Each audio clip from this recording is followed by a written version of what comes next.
have an anti-static strap on. Real engineers zap ships. Trust me. I just want to let you guys gonna yell at me about ESD practices here? You can take some of the punch, the chaff from the punch. That's what I mean. He'll pay you to clean it up. Yeah. I'm gonna have to hire a child. Alright, who's got small arms? There's one bolt. There we go. My arms are probably One down. There you go. I have forget multiple places. Me. Thin people. I think we tie. Yeah, probably. I've got skinny little arms. Legs. It's actually going easier than I did on mine. So on mine, the bolts shoot all the way through, and there was a lock washer on the bottom. That's why we've got this thing up on blocks, because I was like, we're gonna have to get underneath it. And the casters on this one are so small that I couldn't get my arm on it. So we've got a big old Johnson bar on wheels. We got everything up on blocks. Yeah, they welded a full plate on the bottom to double the thickness of the bottom here, and then tapped it. Why didn't you do that on mine? Running, I mean, these things are uber rare systems. You could make that upgrade to yours. Yeah, that's true. Yeah, Bob, let me just tip this thing over onto its side and weld a giant plate to the bottom of your priceless machine. Yeah, no, it's 400. Yeah, but we think there's about less than 20 in existence, maybe? I don't know where you're getting 5 from, but... I assume from your video, but I guess, who knows. It'll be the number of bolts you have left over Pretty when you soon get those it- bolts back on. Pretty soon it will be 4. The question I was leading up to, are these serialized? Is there like early models? Yes, yes. So the serial number right here is right here. So this is 369. This is pretty late. How does that compare to when they shipped you? Mine is a 280 something or 230 something, somewhere around there. It's mid 200s. Yeah, so mine's interesting. This is an alphanumeric machine. Mine's a numeric machine, but that's really late for a numeric machine. So somebody ordered it as a numeric machine. Which is crazy. Like, why would you order a numeric machine when alphanumerics are being built? Probably, maybe. I don't know. It doesn't seem like it's that much different. This is pretty much the only like actual physical difference between them. There's like a couple extra parts. Nothing major. Oh, that's tight. Tight screw or tight fit for your arm? Tight fit for my arm. No. There we go. First blood. Yeah, well, you have to make a blood sacrifice.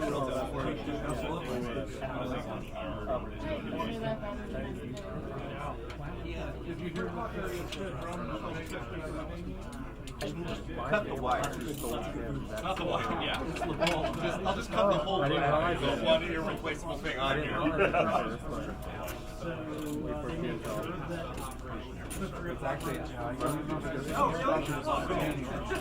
Yeah. At least it's not like some cars where the entire car is Subaru, I'm looking at you. You know, the whole change the parts to change the spark plug. Step 1 is drop the engine. Crazy how you're indoor. The good news about that is that a Chevy Monza will have rusted those holes in it for you. Let the bash on. Yeah, they were forward-thinking. They said maintenance will be really easy on this in 30 years. Yeah, just walking with it. Yeah, we should just go back to Flintstone cars. Yeah, well, that's what the Chevy Monza is working on. Some floor panels going out. We got. This guy's got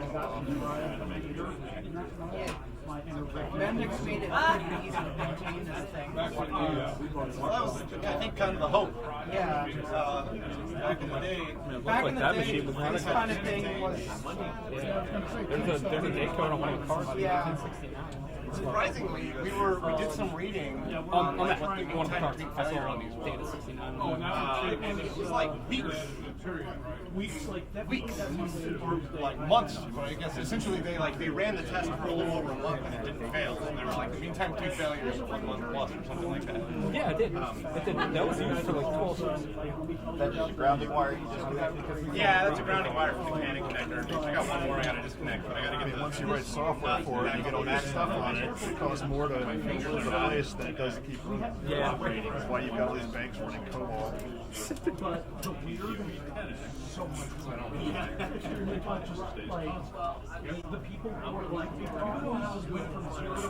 You're in the white shirt. Get out of the way. I can't see. Yeah, it's a fur. Ended up. It's gonna go sit down or something. Either that or I just might end up in the machine when he closes it back up. I don't know what'll do. All right, here's the really tricky part.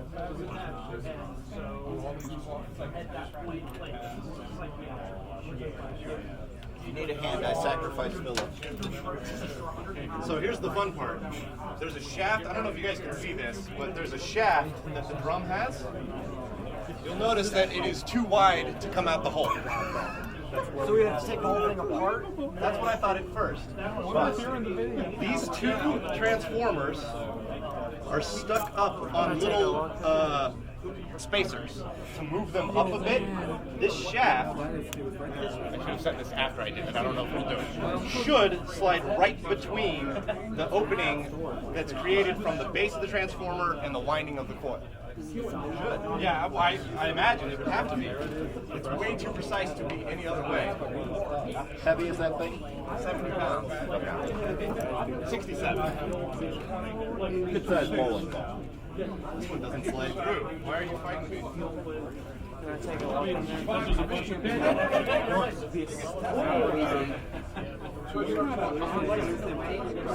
The transformer.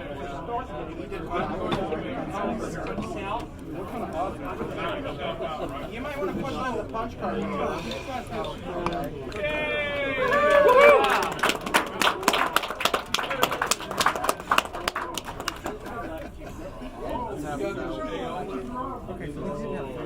Come on. There he goes. Have they tested to see if it rotates, or is it? Do you know if it's frozen or not? So this one did rotate, but it was very. Oh no, that has to be the motor. That's really good. So Bob had a hard time getting it to rotate. Okay. And I'm betting. Oh yeah, that motor is seized. That's excellent news though, because I don't get Hopefully, You think you're gonna have to swap the motor from yours to this one? I didn't bring the motor with me, so the motor in mine is still there. The motor in mine's good. Oh, right. Yours is the good one. Yeah, yeah. So I don't care about this one. Okay, right. I mean, I will in the future probably, but. How much torque does your memory have? That's torque. It's a good one. I like that. how much torque is there?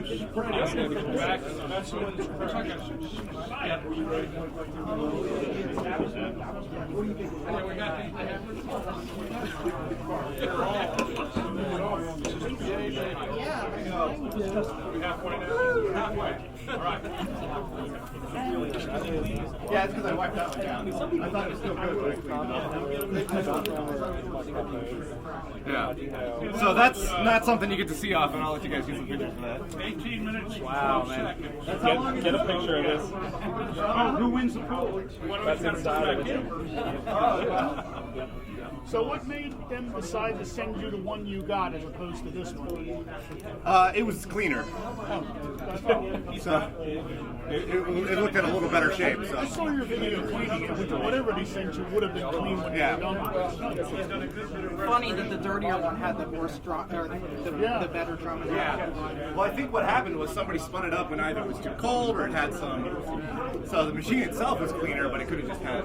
Yeah, you should definitely inspect that drum before you spin it up. All right, let's get that other one in there. Does anybody want any pictures of the missing drum or? You guys already got it. We're way ahead of you. Okay. All right, here we go. All right.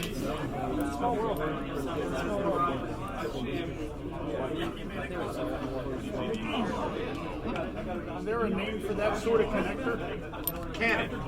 Oh, really? Yep, that's who makes it. So we just been calling them Canon connectors. We have Canon connectors in Herrera, but they're all round. I always thought they were Canon because they're round. Yeah, but Okay. No, I never realized there was a manufacturer. big square guys. I'm sure there's a technical name for it. Oh yeah. It's not proper connector without this. I've never actually put one of these in, so this is new territory for me.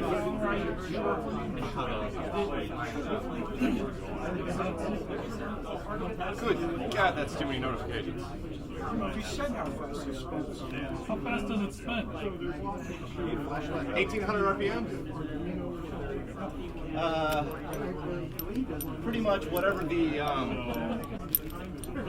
Motor's rated at. It's just like a regular AC synchronous 60 hertz motor, so I think that comes out to 1,800 RPM. The drum itself should be 30 revolutions per second, so whatever that math comes out to. The isolator got shifted. Does it need to be real precise? It just has to be consistent, right? Yeah, the drum does all the synchronization. Right. But whatever speed it's running at, whatever it synchronizes to, so Yeah, you if could it's off a little theoretically. bit, what difference does it make? Yeah, I mean theoretically you could overclock it. Wait, did you say theoretically you could overclock it? Yeah. Okay. Cool. Yeah. Just spin the bladder faster. Oh, overclock it. Just put a different motor in it. Just like a car. This read write speed of the heads that Jeff was worried about. You know? Yeah.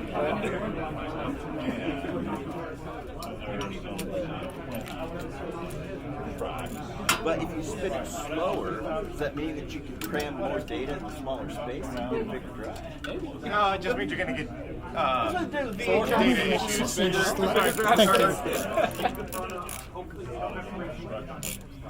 I don't think I got that one lined up. Okay, I did.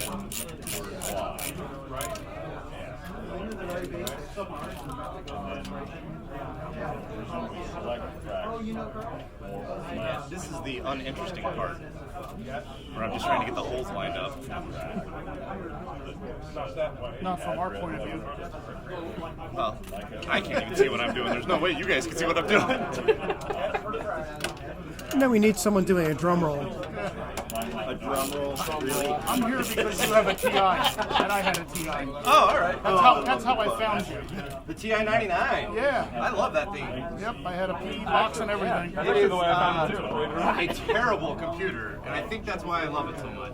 Right. Well, I didn't know much at the time, and they were saying, no, it's a 16-bit processor, and other things didn't have a 16-bit processor. It is. I was told, I got mine for $50 with a $50 rebate, so I effectively paid tax. Okay. Yeah, they were giving those things away, man. And then $300 later for a used PE box and a bunch of other stuff.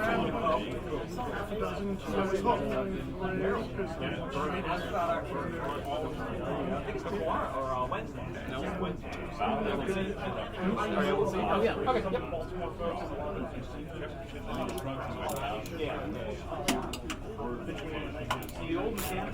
How does it attach to the motor? Is it keyed or? Yeah, it's got a flat spot with a rubber coupler and sensors. I'm not going to reattach it to the motor. That motor is... Does something attach to the other side of it? Nope. Just flapping in the wind. Just a long shaft so it gets in the way of that transformer. Exactly. Yep. So it ruins my day, but I got to put it back together.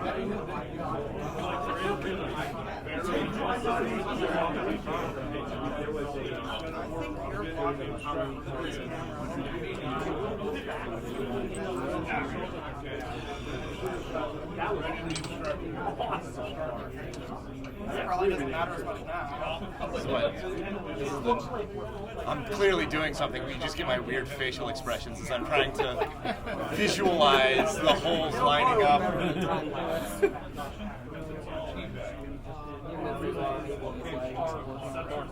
Oh, that's tight. Dang, that's tight.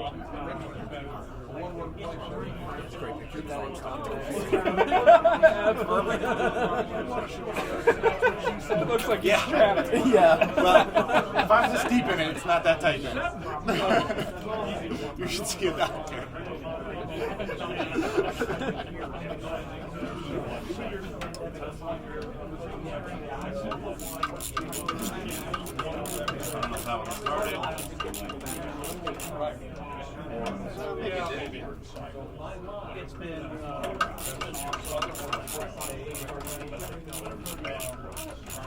I don't think we destroyed anything, so that's good news. I don't think that was started though.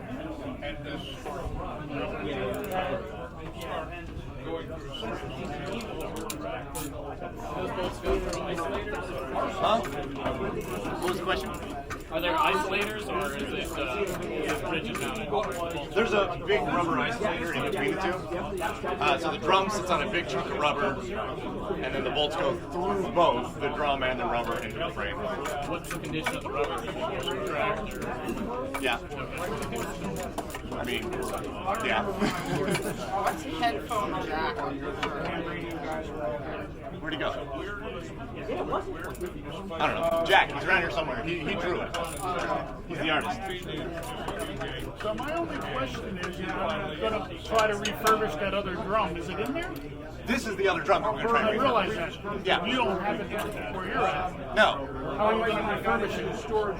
I'm going to sweet talk Bob into sending the whole damn thing down.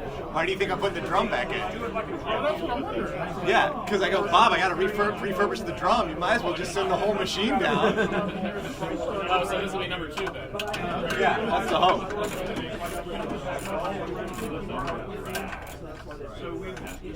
I think I might have him on that vector, that pad, that, you know, maybe we will send the second one to this David guy. Are there any G-15s in operation right now? As far as we know, no. But I mean, there could be one overseas that we don't know about. Somebody else who has one? Didn't you say you're working with somebody else who has one to get both? Yeah, so Lloyd has one, but his doesn't run either.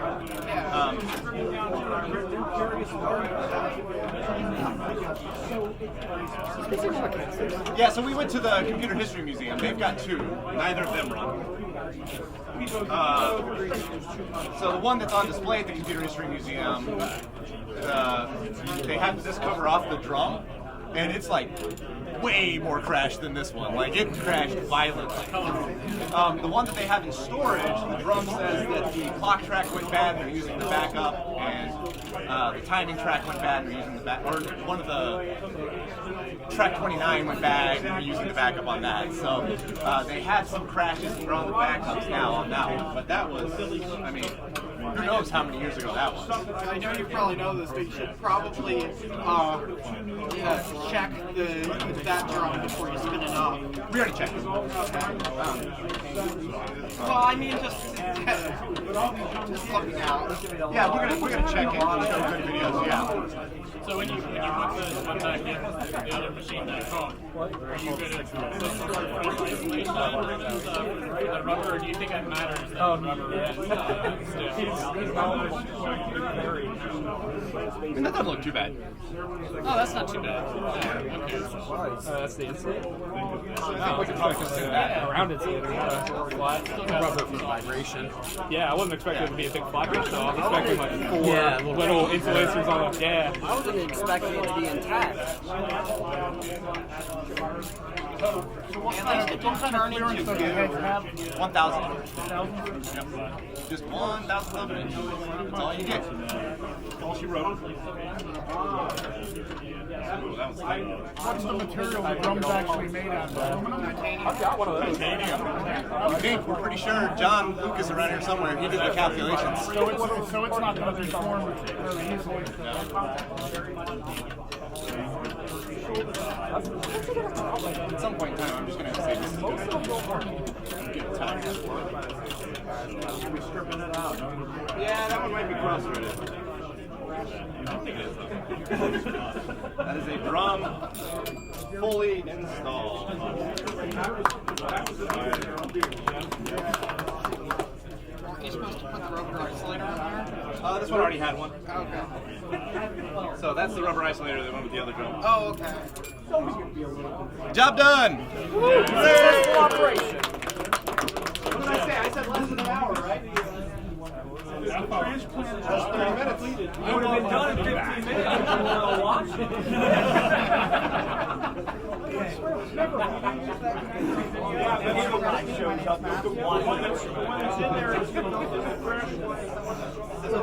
Actually, the one time I had